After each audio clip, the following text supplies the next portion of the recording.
بڑے خوبصورت لب و لہجے میں اور بہت ہی سریلی آواز کے اندر ابھی ہمارے درمیان تلاوت کلام اللہ پیش فرما رہے تھے جناب قاری محمد اظہر صاحب دامت برکاتہم العالیہ۔ بڑا اچھا ایک سما انہوں نے باندھا اور بہت ہی خوبصورت لب و لہجے میں قرآن مجید کی تلاوت فرمائی اور محفل کا پروگرام کا باضابطہ اور بابرکت آغاز فرمایا۔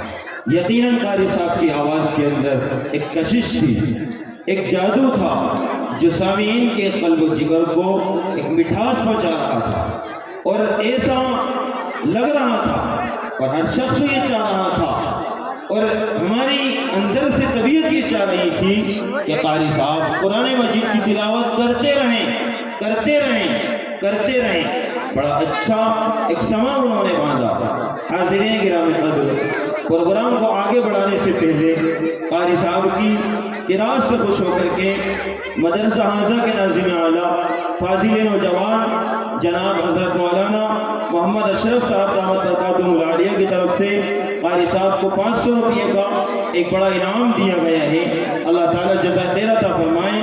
اسی طریقے سے ہمارے ارشد وکیل صاحب کی طرف سے 50 روپے کا انعام قاری صاحب کو دیا گیا ہے۔ قاری صاحب سے مؤدبانہ ادب اور احترام گزارش ہے کہ اپنا انعام حاصل فرما لیں۔ حاضرین گرامی قدر، پروگرام کو آگے بڑھایا جائے اس سے پہلے میں گزارش کروں گا مجمع کے اندر جو ہمارے علماء کرام ہمارے سروں کے تاج بیٹھے ہوئے ہیں، ان سے گزارش ہے کہ اسٹیج پر تشریف لے آئیں۔ بالخصوص مفتی کفایت اللہ صاحب شجاعت پور کی سرزمین سے تشریف لائے، ان سے گزارش ہے کہ اسٹیج پر تشریف لائیں۔ اور اسی طریقے سے مشہور و معروف شاعر جناب قاری عبدالمتین صاحب قاسمی دامت برکاتہم العالیہ سے گزارش ہے کہ جہاں کہیں بھی بیٹھے ہوئے ہوں اسٹیج پر تشریف لے آئیں۔ اسٹیج آپ کے لیے سجایا گیا ہے۔ اسی طریقے سے ہمارے بقائم سے مولانا عرفان صاحب بیٹھے ہوئے ہیں، ان سے بھی گزارش ہے کہ اسٹیج پر تشریف لائیں۔ اور مدرسہ قاسم العلوم بقائم کے ناظم اعلیٰ جناب حضرت مولانا ابوالکلام صاحب دامت برکاتہم العالیہ، بقائم مدرسے کے مبلغ قاری ریاست اللہ صاحب دامت برکاتہم العالیہ اور دیگر علماء کرام جو مجھے نظر نہیں آ رہے ہیں، مولانا اسحاق صاحب دامت برکاتہم العالیہ اور اسی طریقے سے قاری محمد طیب صاحب گولڈا مدرسے کے ناظم اعلیٰ اور دیگر علماء کرام جن کے ناموں سے میں واقف نہیں ہوں، ادب اور احترام گزارش ہے کہ تمام ہی علماء کرام اسٹیج پر تشریف لے آئیں۔ ایک بار پھر پروگرام کو آگے بڑھاتے ہیں، لیکن اس سے پہلے میرے یہ عزیز نوجوان دوستو احباب جو کھڑے ہوئے ہیں، پیار محبت کے ساتھ گزارش ہے کہ آپ بیچ میں تشریف لے آئیں۔ درمیان میں یہ کھلا جو خالی پڑا ہوا ہے آپ اس کو پر کر لیں۔ ادب اور احترام گزارش ہے، برائے کرم علماء کرام تشریف لا رہے ہیں، اچھا نہیں لگ رہا ہے، وہی راستہ ہے، ہمارے اکابر تشریف لا رہے ہیں، ہم استقبال کرتے ہیں، وندن ابھینندن کرتے ہیں۔ ہمارے شیخ، ہمارے بزرگ حضرت مولانا رشید الدین صاحب شیخ الحدیث جامعہ اسلامیہ مسجد ترجمہ والی بھوپال، حضرت والا کی آمد ہو چکی ہے۔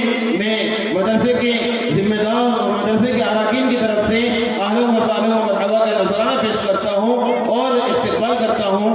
ہمارے علاقے کی شان، ہم سب کا تعارف حضرت مولانا محمد عابد صاحب مظاہری دامت برکاتہم العالیہ کی بھی آمد ہو چکی ہے۔ حضرت والا کا دل کی عمیق گہرائیوں سے اس دارالعلوم درسہ کی آغازیہ نبالیہ کی ادبی سرزمین پر استقبال کیا جاتا ہے، سواگت کیا جاتا ہے۔ آپ کو مدرسے کے ذمہ داروں کی جانب سے، اراکین کی جانب سے اہلا و سہلا و مرحبا کا نذرانہ پیش کیا جاتا ہے۔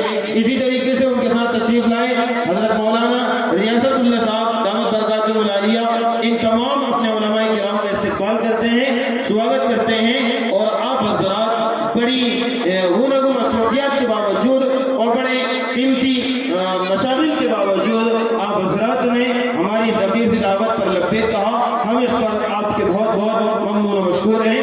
جزاکم اللہ خیر و احسن الجزا۔ اسی طریقے سے میں نے ابھی آپ کو بتایا کہ قاری صاحب نے ایک درد کے ساتھ، ایک تڑپ کے ساتھ تلاوت پیش فرمائی۔ ایسا لگ رہا تھا کہ کوئی انٹرنیشنل قاری تلاوت کر رہا ہو، ایک سما بن گیا تھا، ہر شخص کے دل سے سبحان اللہ کی صدائیں آ رہی تھی۔ یقیناً دل چاہ رہا تھا کہ یہ رات لمبی ہو جائے اور قاری صاحب تلاوت فرماتے رہیں۔ بڑا اچھا لگا۔ اللہ تعالیٰ قاری صاحب کو اور مزید ترقی عطا فرمائے۔ تو ہمارے ابراہیم پٹھان صاحب سکری والوں کی طرف سے قاری صاحب کو 500 روپے کا انعام اور دیا گیا ہے۔ یہ انعام یوں ہی نہیں مل جاتا ہے، ہر اسٹیج پر آنے والے کو انعام نہیں ملتا ہے، بلکہ جب کسی کے دل کی بات ہو جاتی ہے اور کسی کا دل جیت لیا جاتا ہے تب جا کر کے یہ انعام ملا کرتا ہے۔ تو ہمارے ابراہیم پٹھان صاحب سکری والوں نے بھی قاری محمد اظہر صاحب کی تلاوت سے خوش ہو کر کے ان کو 500 روپے کا انعام دیا گیا۔ بھائی بہت ہی ادب کے ساتھ، بہت ہی احترام کے ساتھ آپ جتنے القابات لینا چاہیں لے سکتے ہیں، لیکن خدا کے واسطے آپ ادھر تشریف لائیں۔ پیاروں، اگر ہم سنیں گے، بیٹھ کر کے سنیں گے، بڑا اچھا لگے گا۔ سب سمجھدار لوگ نظر آ رہے ہیں، سب سمجھدار لوگ ہیں، اس لیے جہاں جگہ مل رہی وہیں پر بیٹھ جائیں۔ جو مجمع کھڑا ہوا ہے ان سے بھی احترام اور ادب گزارش ہے، اور یہ جو پیچھے بیٹھے ہوئے بھائیوں آگے تشریف لے آئیں، آگے تشریف لے آئیں۔ آپ آگے مل کر کے بیٹھیں گے اچھا لگے گا، ورنہ احادیث کے اندر ہم نے حضرات شیخین سے سنا ہے کہ اگر مجمع کے اندر جگہ خالی ہو تو وہاں پر شیطان داخل ہو جایا کرتا ہے، تو ہم شیطان کو موقع نہ دیں اور آگے تشریف لے آئیں، آگے مل جل کر کے بیٹھیں گے تو بڑا اچھا لگے گا اور سننے میں بھی مزہ آئے گا، اور جس مقصد کے لیے ہم اور آپ یہاں پر تشریف لائے ہیں ہم اس مقصد کے اندر بھرپور کامیابی حاصل کریں گے۔ جزاکم اللہ خیر و احسن الجزاء۔ بھائی ان لوگوں نے مانا، اللہ تعالیٰ ان کو جزائے خیر عطا فرمائے، جو ان کی تمنا ہے ان کی وہ تمنا پوری فرمائے۔ یہ لوگ بھی سن لیں، تھوڑا سا آگے آ جائیں گے تو مجمع جم جائے گا۔ ہمارے اکابرین پورے شانی خطابت کے ساتھ بہت جلد ہمارے درمیان آئیں گے، جو مسجد کے سامنے کھڑے ہوئے ہیں اور مسجد کے سامنے جو بیٹھے ہوئے ہیں ان سے گزارش ہے کہ آگے آ جائیں۔ جی سمجھ رہے ہیں، ماشاءاللہ سن رہے ہیں، وہاں کیا بھائی سننے کا مادہ ہے، ماننے کا مادہ، آگے تشریف لے آئیں، آگے آ جائیں، آگے آ جائیں۔ ہمارے علماء تشریف لا چکے ہیں، ہمارے مہمان خصوصی جن کو سننے کے لیے ہم اور آپ اپنے قیمتی اوقات نکال کر کے تشریف لائے ہیں، بہت جلد ہمارے درمیان حاضر خدمت ہوں گے اور بہت جلد تشریف لا رہے ہیں، اس لیے آگے آ جائیں، مل جل کر کے بیٹھ جائیں۔ ایک بار پھر کہوں گا کہ ہمارے جو علماء جو مجمع کے اندر موجود ہیں، بھائی آپ قابل احترام ہیں، آپ قابل تکریم ہیں، آپ کا مقام یہ ہے، اس لیے آپ چاہے آپ کا نام پکارا جائے چاہے نام نہ پکارا جائے، آپ علماء کی فہرست میں ہیں، آپ اسٹیج پر تشریف لے آئیں۔ ماشاءاللہ ہمارے قاری صاحب کو ماسٹر جمال الدین صاحب آج کمالوں کی جانب سے 100 روپے کا انعام دیا گیا ہے۔ یقیناً یہ جو انعام آ رہا ہے قاری صاحب کی تلاوت کے آگے ہیچ کچھ بھی اس کی اہمیت نہیں ہے۔ قاری صاحب نے تلاوت ہی ایسی کچھ پیش فرمائی، ہم سب کی امیدوں، تمناؤں اور آرزوؤں سے بڑھ کر کے قاری صاحب نے شاندار لب و لہجے کے اندر بہت ہی سریلی آواز کے اندر تلاوت پیش فرمائی ہے۔ اللہ تعالیٰ تمام دینے والوں کو جزائے خیر عطا فرمائے۔ آئیے سامعین کرام، قرآن مجید کی بابرکت آیات سے محفل کا بابرکت آغاز ہو چکا ہے، تو چلیے ذرا دل کے صاف اور شفاف آئینے میں